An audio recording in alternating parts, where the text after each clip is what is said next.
அம்மா அப்படின்னு அழைப்பாங்க. ஆனா, அந்த விஷயத்துக்கு வற்புறுத்துவாங்க அப்படின்னு நடிகை ராதிகா ஆப்தே சொல்லியிருக்கிறது மிகப்பெரிய அளவுல சமூக வலைதளங்கள்ல வைரலாகி வருது.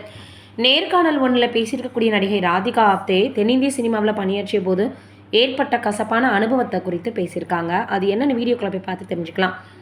பாலிவுட் சினிமாவின் முன்னணி நடிகையான ராதிகா ஆப்தே தமிழ்ல all in all Azhagaraja, Kabali, Vetrichelvan, சித்திரம் பேசுதடி 2, அதேபோல மெரி கிறிஸ்மஸ் போன்ற படங்கள்ல நடிச்சிருக்கிறாங்க. இவங்க இங்கிலாந்தைச் சேர்ந்த வயலின் இசைக்கலைஞர் பெனடிக்ட் டெய்லரை மணந்தாங்க. பிரகாஷ் ராஜின் தோனி படத்திலும் முக்கிய வேடத்துல நடிச்சிருப்பாங்க. மேலும் தெலுங்கில் பாலகிருஷ்ணா படத்திலும் அவங்க ஹீரோயினாக நடிச்சிருந்தாங்க. ராதிகா ஆப்தே பிரதானமாக இந்திய சினிமாவில் தொடர்ந்து நடிச்சு வந்துட்டு இருக்காங்க. ராதிகா நடிப்பில் சாலி மொஹாபத் அப்படின்ற திரைப்படம் கடந்த 12ஆம் தேதி வெளியாச்சு. இதுக்கு இடையில சினிமா குறித்த பரபரப்பு தகவலை அவங்க பகிர்ந்து வராங்க. சமீபத்தில் நேர்காணலில் பேசியிருக்கக்கூடிய அவங்க தென்னிந்திய சினிமாவில் ஏற்பட்ட கசப்பான அனுபவங்களை சொல்லியிருக்காங்க. தென்னிந்தியாவில் பல நல்ல சினிமாக்கள் வருது. ஆனால் நான் பணியாற்றிய சிலதில் ஷூட்டிங் ஸ்பாட்டில் எனக்கு சில சங்கடமான அனுபவம் ஏற்பட்டுச்சு.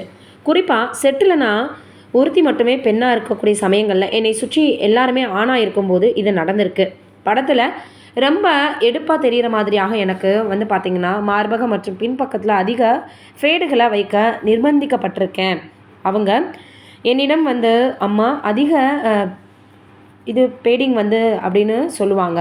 எனக்கு ஒரு மாதிரி இருக்கும். நீங்கள் உங்கள் வீட்டில் உள்ள தாய் தங்கையிடம் இப்படி தான் அதிகமாக நீங்கள் வச்சுருப்பீங்களான்னு சொல்வீங்களா அப்படின்னு கேட்க தோணும். நான் இயக்குனரிடம் போய் எனக்கு இதெல்லாம் வேண்டாம் அப்படின்னு சொல்லிடுவேன் அப்படின்னு தெரிவிச்சிருக்காங்க. ராதிகா ஆப்தே நடித்த தென்னிந்திய படங்களில் பாலகிருஷ்ணா படத்தில் மட்டுமே கவர்ச்சியாக நடிப்பதால் அவர் அந்த அனுபவத்தையே பகிர்ந்திருக்கிறார் அப்படின்னு பலருமே யூகித்து சொல்லி வந்துட்டுருக்காங்க. இப்போ அவங்க பேசியிருக்கக்கூடிய அந்த ஒரு விஷயம் சமூக வலைதளங்களில் வைரலாகி வருது.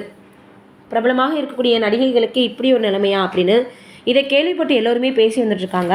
யாராக இருந்தாலும் எந்த ஒரு துறைக்குள்ளேயுமே வந்துட்டா எல்லாருமே சரிசமந்தான் அப்படின்ற மாதிரி இருக்குது இவங்க சொல்கிறது அப்படின்னும், வரக்கூடிய காலகட்டங்களில் இந்த மாதிரியான துறை யாருமே தேர்ந்தெடுக்க மாட்டாங்களோ, இந்த மாதிரியெல்லாம் சில விஷயங்கள் நடக்குது அப்படின்னு பிரபல நடிகைகளே சொல்கிறதுனாலன்னு எல்லோருமே இப்போ அதை பற்றி தான் பேசி வந்துட்டுருக்காங்க. நீங்கள் என்ன நினைக்கிறீங்கன்னு கமெண்ட்டில் சொல்லுங்கள்.